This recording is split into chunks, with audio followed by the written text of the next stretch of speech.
Phil usually does this, so it feels weird for me to be doing it because I'm not hyped like he is. I mean, you don't have to be hyped. You can just. Hey guys. Hi, good to see you again. Joining us this Sunday for our Advent devotional, and you notice that I'm not alone, and also I'm not with Phil. In fact, we have a little special guest here. Why don't you introduce yourself? Hi, I'm Isaac, and I'm Phil's replacement today. Yes. Little did you know he is replacing Phil forever. Just kidding. If you didn't know, Isaac has worked with Berean before. He interned with us this past summer, and so it's really cool to be able to have you again here to be able to share with us with these devotionals. So you'll be here for this one and then for the one next week too. So that's going to be good. Thanks. It's good to be here. Yeah. Love digging into the Word with you guys. So. Yeah. Awesome.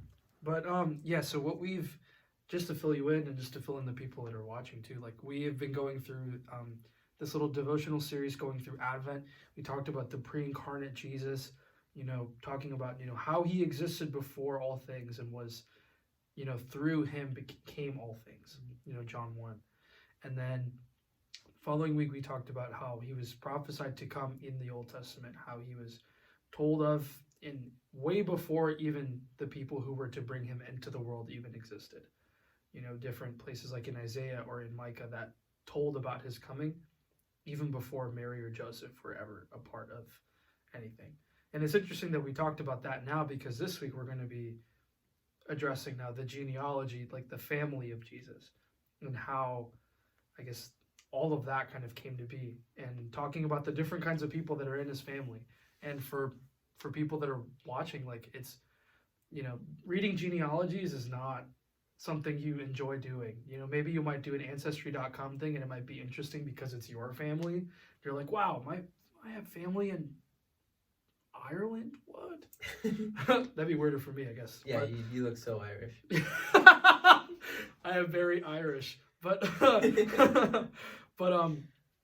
it's not as engaging to read just like a list of names.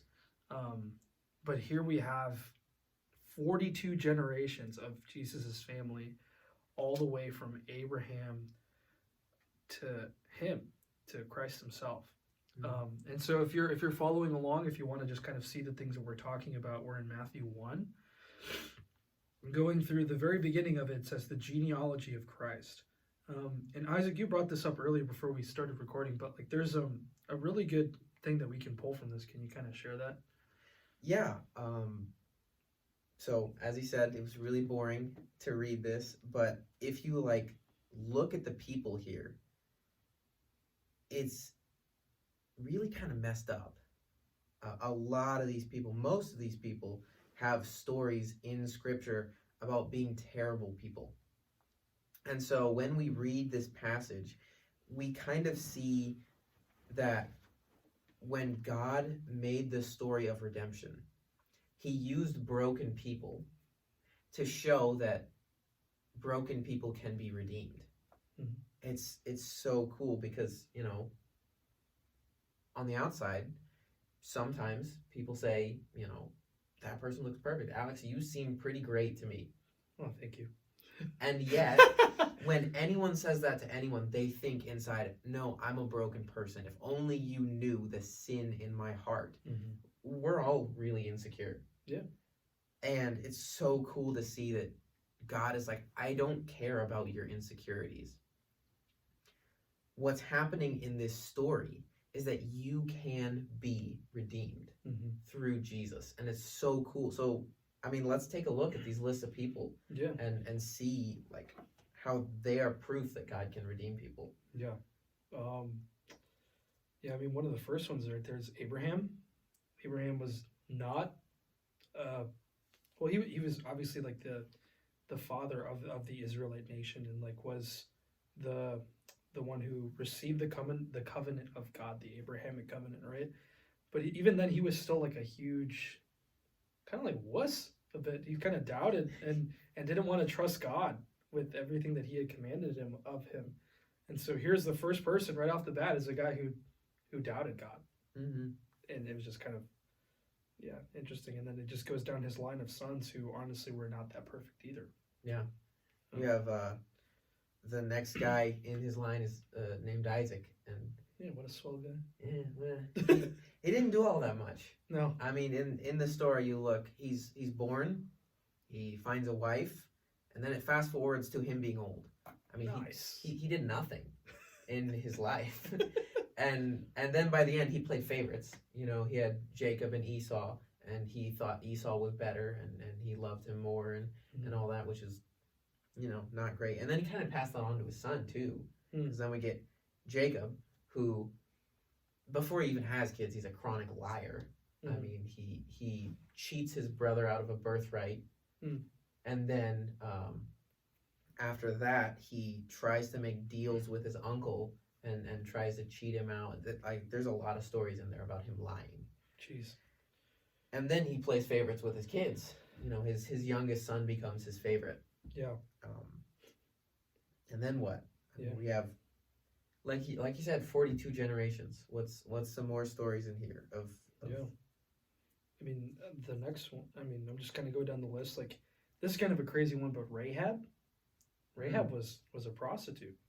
And she was, I mean, if you don't know the story of Rahab was a prostitute who lived in the promised land before the Israelites came. And she lived there, and right before they went in, the Israelites sent in spies to kind of check out the promised land, kind of see who's living there.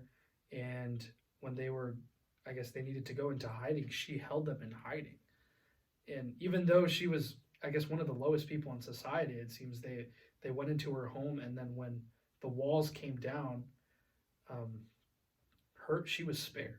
And so it's interesting that she was, you know, not necessarily a very good person in society, but still is part of the lineage of Christ. So and she was spared because of her faith. Yeah.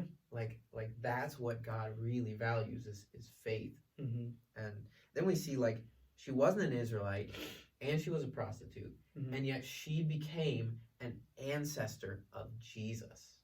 Like, not just redeemed, but part of Jesus's story. That is a big deal. Yeah. And then you just kind of go down the line a little bit more, and everyone already knows who this guy is. You know, the King David himself. You know, seems like a good guy. After, you know, they said the man after God's own heart, but you know, you might forget that beforehand, and it says right here, even in verse 6, and David was the father of Solomon by the wife of Uriah. David took a man's wife and bore a child with him, or with her, sorry. And not by any like right means. He kind of sent him off to war to die, and then took her for himself, which obviously was forgiven by the Lord eventually, and he repented himself, but still, like, you know, imperfect man. Yeah, I mean, Matthew even notes that in his language. He says the wife of Uriah. He doesn't say his wife after he, you know, did all those bad things. He's still qualifying her as the wife of Uriah. He's saying, like, this is a big deal. She was taken unjustly, it seems. Yeah. And yet, even still, God used him and her in this story. Yeah. And then you just kind of go down the line, more kings, and Solomon with his yeah hundreds of women. That was just not okay. Just lived a life of pure hedonism. You know what hedonism is? I know. Oh, okay. Yeah. Do you know? Smart. No, I guess I think that was a no. Kind of, it was like the Dora pause. Yeah. Do you know? Okay. But yeah, we probably should talk about it. Yeah. Because it's after Solomon. I mean, most of the kings are like that. It's a lifestyle where you are solely focused on your own pleasure. It's the belief that you can't get anything out of life, so might as well just enjoy it as much as you possibly can.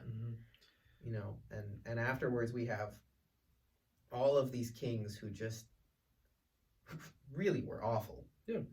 And they eventually, you know, were kicked out of the promised land.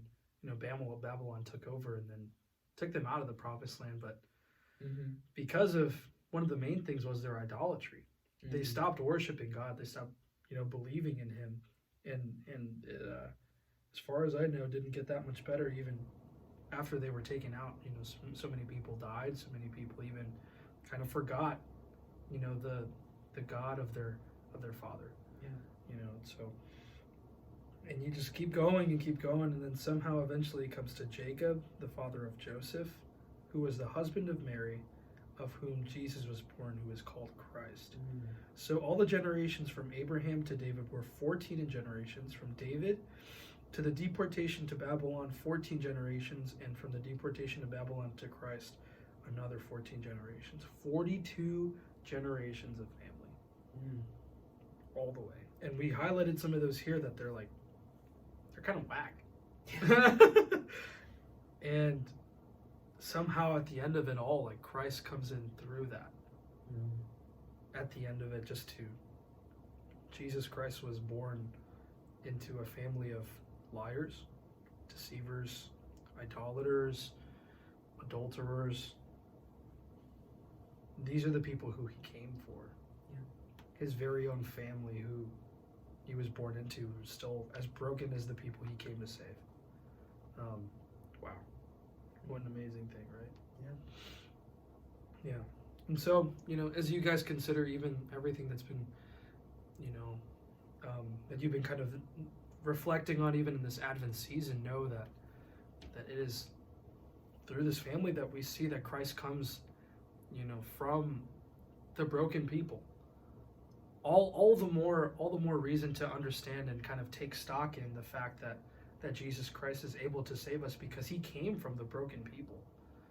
Not just, we'll talk about it next week for like his actual birth, how he came in our, the way that we came as well.